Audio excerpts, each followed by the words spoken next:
Ce journal vous est offert par le FPI, Fonds de promotion de l'industrie, votre partenaire privilégié pour la réussite de vos projets.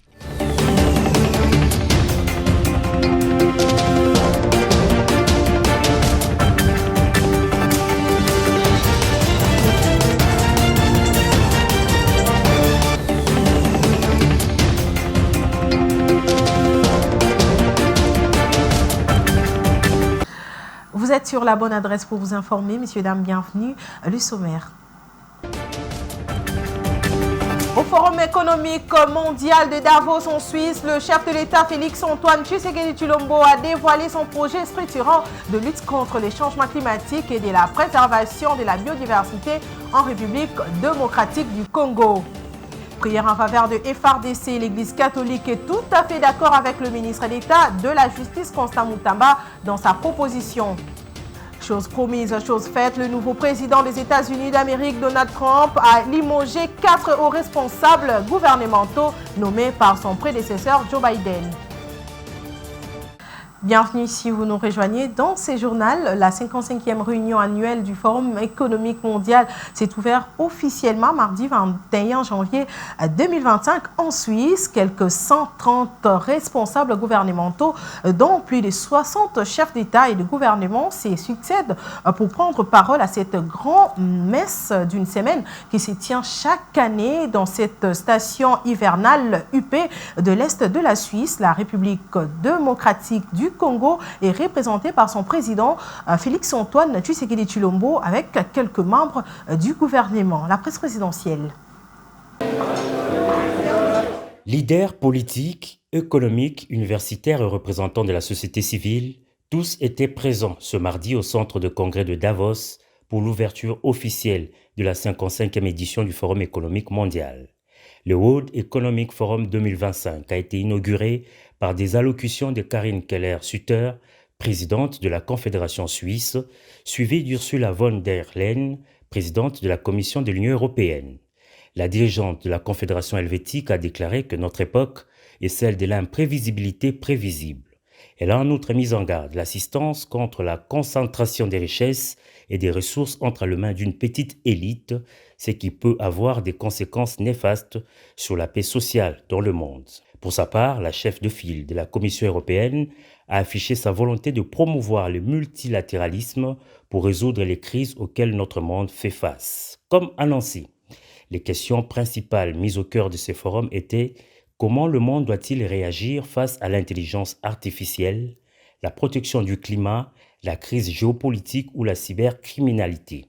À ces interrogations, les dirigeants mondiaux invités à s'exprimer ont chacun donné une réponse singulière marquée par leur vision du monde.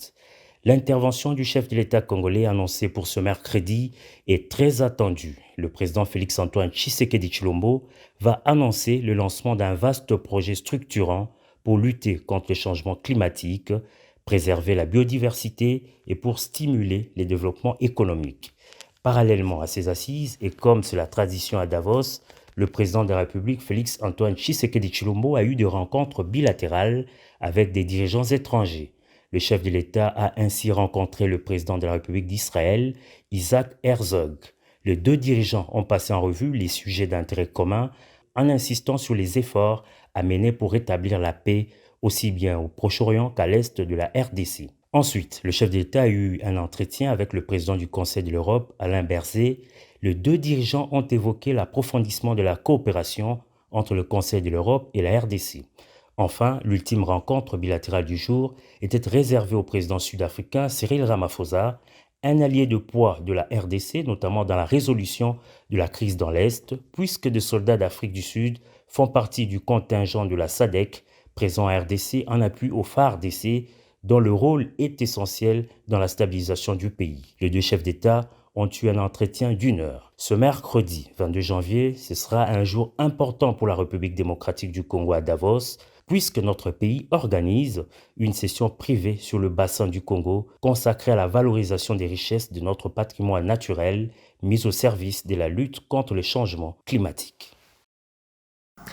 Et ce mercredi 22 janvier 2025, en Suisse, le président de la République, Félix-Antoine Tshisekedi Tshilombo, a dévoilé son projet lors de ces forums économiques mondiaux de Davos, structurant de lutte contre le changement climatique et de préservation de la biodiversité en République démocratique du Congo. Suivez les chefs de l'État. Lors de mon intervention au moment de la COP 26 de Glasgow en 2021, j'avais défendu l'idée que la République démocratique du Congo pouvait être un pays solution. Une nation dotée non seulement d'une richesse exceptionnelle en ressources naturelles, mais aussi d'une capacité unique à relever les défis climatiques grâce à des pratiques innovantes et durables. Aujourd'hui, je suis fier de partager avec vous une réponse concrète à cette vision, le lancement de la plus grande réserve forestière tropicale du monde. Cette initiative historique, sans équivalent, transformera non seulement notre paysage naturel, mais également les moyens de subsistance de millions de nos concitoyens. Cette extraordinaire réserve communautaire s'étendra sur plus de 2400 km, reliant le parc national de Virunga à l'extrême est de notre pays, les vastes forêts de l'Ituri et le fleuve Congo de Kisangani jusqu'à Kinshasa. Ce projet vise à protéger les forêts primaires tropicales parmi les plus intactes de la planète, tout en préservant une biodiversité extraordinaire et des espèces fauniques endémiques, incluant les emblématiques gorilles de montagne, l'unique okapi et une multitude d'autres espèces végétales et animales propres au bassin du Congo. Mais cette initiative va bien au-delà de la simple conservation environnementale. Elle constitue une stratégie globale pour revitaliser notre économie, renforcer nos communautés locales et promouvoir une paix durable dans nos provinces orientales, longtemps touchées par la pauvreté, les conflits armés et l'instabilité. Ce projet améliorera directement la vie de plus de 31 millions de personnes, protégera près de 108 000 km² de forêts vierges et créera plus de 500 000 emplois, dont au moins 20 000 spécifiquement destinés aux jeunes. Tout à fait autre chose, le taux journalier du salaire minimum interprofessionnel garanti SMIC est maintenu à 14 500 francs congolais. C'est lors d'une réunion qui s'est tenue à la primature présidée par la première ministre Judith Suminwa-Tuluka qu'un consensus a été atteint pour le maintien de ces taux journaliers. La décision a été saluée par toutes les parties prenantes, notamment la FEC. Roger Matadi nous en dit plus. La discussion sur les salaires minimums interprofessionnels garantis SMIC en République démocratique du Congo a finalement abouti à un accord favorable. Au cours de la réunion qui s'est tenue à la primature de la République, un consensus a été atteint pour maintenir les taux journaliers à 14 500 francs congolais, comme l'explique le vice-premier ministre, ministre de l'économie nationale, Daniel Mukoko Samba.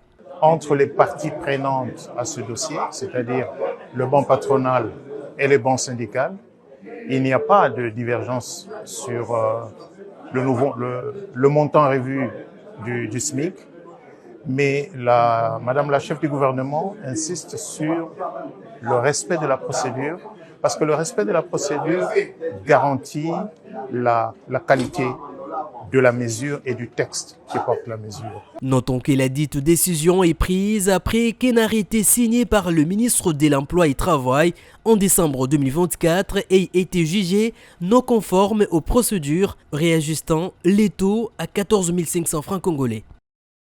Sachez également que le vice-premier ministre, ministre de l'Intérieur, Jacquemain Chabani, a reçu dans son cabinet de travail un caucus de députés nationaux de la province du Haut-Katanga. Ces derniers ont sollicité du vice-premier ministre son soutien pour mettre fin à l'insécurité alarmante dans cette province, particulièrement dans la ville de Lubumbashi et de Kasumbalesa. Images et commentaires. Les députés nationaux de la province du Haut-Katanga ont échangé avec le vice-premier ministre, ministre de l'Intérieur, Sécurité, Décentralisation et Affaires coutumières Jacques Chabani.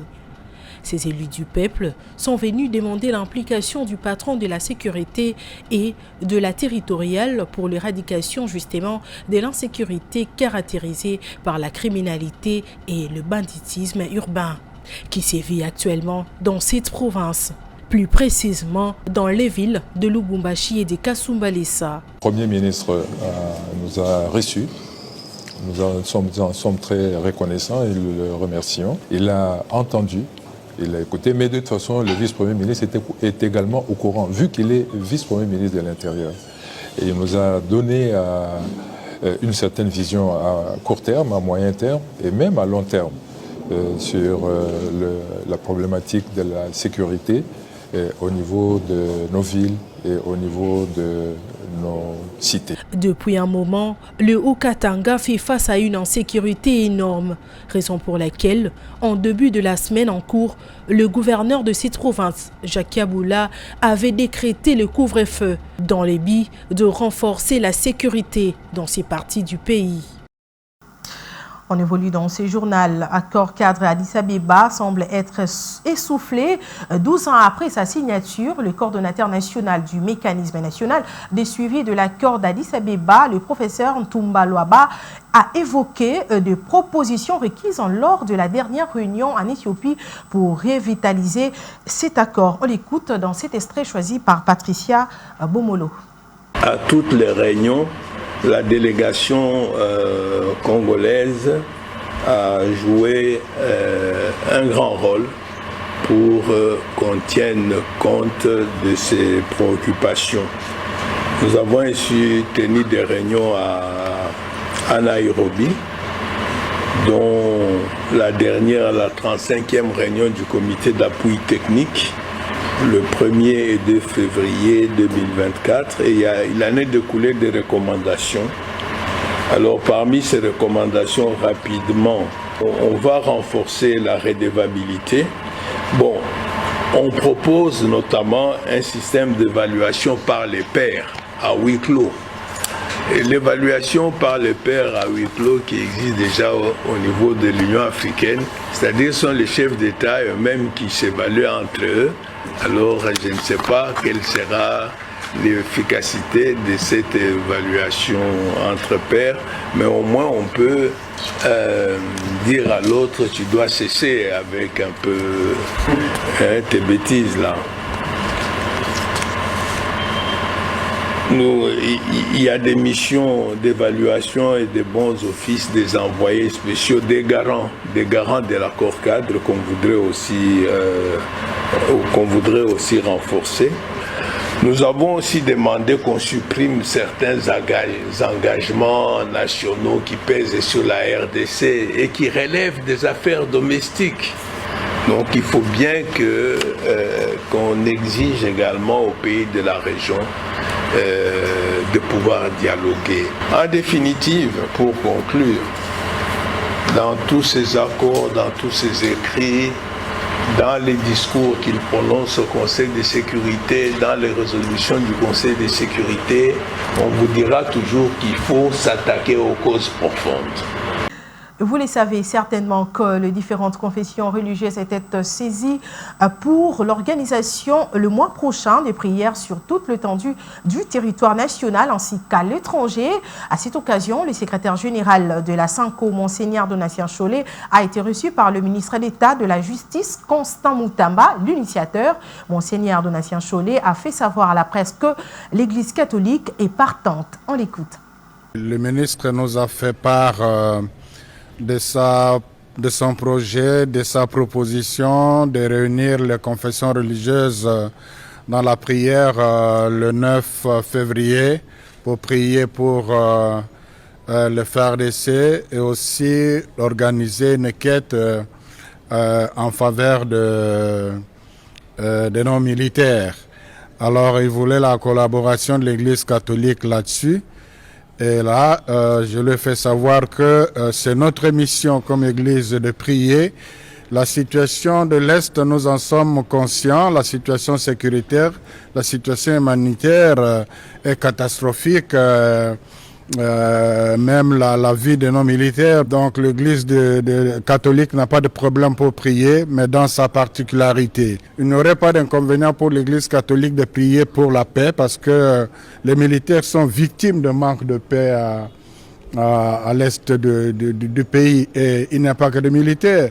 Pensons à tous ces déplacés, à toutes ces familles de personnes qui vivent dans la forêt, à toutes ces victimes des enfants orphelins. Donc ils ont besoin de la paix, ils ont besoin de la prière. Donc ce serait l'occasion justement pour intensifier les prières que nous faisons déjà pour la paix.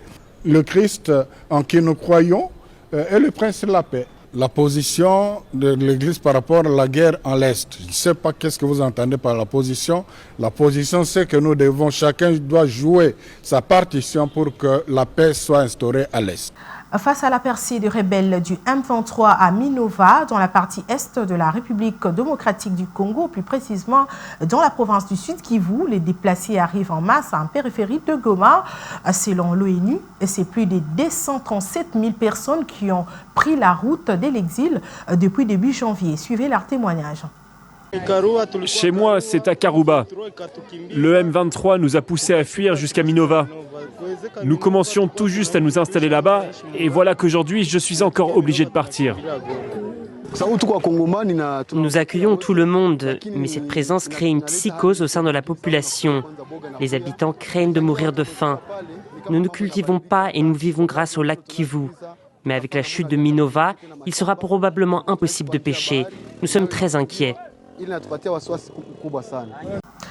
Je l'ai dit en titre, la chasse aux sorcières a commencé à Washington où Donald Trump a atteint passé de puissants coups de rabot dans l'administration. Il a déclaré dans la nuit avoir ordonné à son équipe d'identifier activement et de destituer plus de 1000 personnes nommées par la précédente administration de Joe Biden. Il a rassuré que 4 hauts responsables gouvernementaux avaient déjà été virés. Vous êtes virés.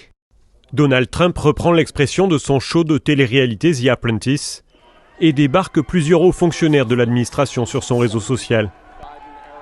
Le premier à faire les frais de cette purge est Mark Milley, ancien chef d'état-major sous Trump, puis Biden. Il avait qualifié Donald Trump de fasciste jusqu'au bout des ongles et de personne la plus dangereuse pour ce pays. Son portrait tout juste installé au Pentagone a lui aussi été enlevé. Donald Trump avait déclaré qu'en d'autres temps, ses propos dignes de la trahison l'auraient conduit au peloton d'exécution. Joe Biden l'avait d'ailleurs préventivement gracié juste avant de quitter ses fonctions. Donald Trump se sépare aussi de la première femme à avoir été à la tête d'une des 6 branches de l'armée américaine, l'amiral Linda Fagan, qui était chef des gardes-côtes américains, sans donner d'explication précise. José Andrés, célèbre cuisinier, fondateur d'une ONG qui vient en aide aux réfugiés à Gaza, est lui aussi débarqué. Il siégeait au conseil du président des États-Unis sur les sports et la nutrition. Que Dieu vous donne la sagesse, monsieur le président, de mettre la politique et les injures de côté. Autre figure démise de leur fonction, l'ancien diplomate Brian Hook et celle qui fut la maire d'Atlanta, Keisha Lance Bottoms. Lors de son élection, Joe Biden s'était lui aussi séparé de nombreux fonctionnaires. La méthode n'est donc pas nouvelle. C'est ici surtout la manière qui change. Et pour finir, santé et bien-être, nous vous proposons de suivre cette fois-ci les vertus de la mangue. Consommer la mangue aide à ralentir le processus de vieillissement et ça grâce à ses vitamines A et C qui aident le corps à produire du collagène. Regardez. La mangue trouve ses origines dans les régions tropicales du sous-continent indien. Plus précisément, dans les régions situées à l'est de l'Inde et du Myanmar, anciennement la Birmanie. Elle pousse sur les manguiers.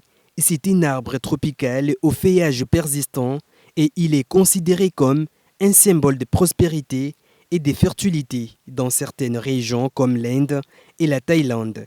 On peut trouver aujourd'hui ces fruits exotiques dans tous les pays tropicaux du monde.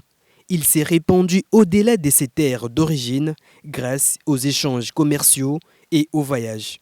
De plus, d'autres variétés de mangues sont apparues et chacune d'elles a sa propre forme, couleur et a un goût spécial. Depuis, ces fruits est très apprécié à travers le monde. Non seulement ces fruits est délicieusement bon, mais il offre une gamme de bienfaits et des vertus pour la santé grâce à son apport nutritionnel et à ses composés bioactifs. La mangue peut fournir de la vitamine C et A qui aide notamment à neutraliser les radicaux libres dans les corps et participe ainsi à la réduction des dommages cellulaires et par la même occasion soutenant les défenses immunitaires. La mangue est une bonne source de plusieurs vitamines du groupe B, notamment la vitamine B1, B2, B3, B5, B6 et la vitamine B9. Les vitamines B sont essentielles pour de nombreuses fonctions corporelles, notamment la production d'énergie, la santé du système nerveux, la formation des globules rouges et la régulation du métabolisme. Ces fruits tropicaux sont connus pour soulager les problèmes de constipation en raison de la présence des fibres alimentaires. À présent, les rappels de principaux titres. Au Forum économique mondial de Davos en Suisse, le président congolais Félix-Antoine Tshisekedi Tshilombo a dévoilé son projet structurant de lutte contre le changement climatique et de préservation de la biodiversité en République démocratique du Congo. Prière en faveur de FRDC, l'Église catholique est tout à fait d'accord avec le ministre d'État de la Justice, Constant Moutamba, dans sa proposition. Chose promise, chose faite, le nouveau président des États-Unis d'Amérique, Donald Trump, a limogé 4 hauts responsables gouvernementaux nommés par son prédécesseur Joe Biden. C'était l'essentiel de l'actualité de ce mercredi 22 janvier 2025. Messieurs, dames, merci de l'avoir suivi. Portez-vous bien et à très bientôt.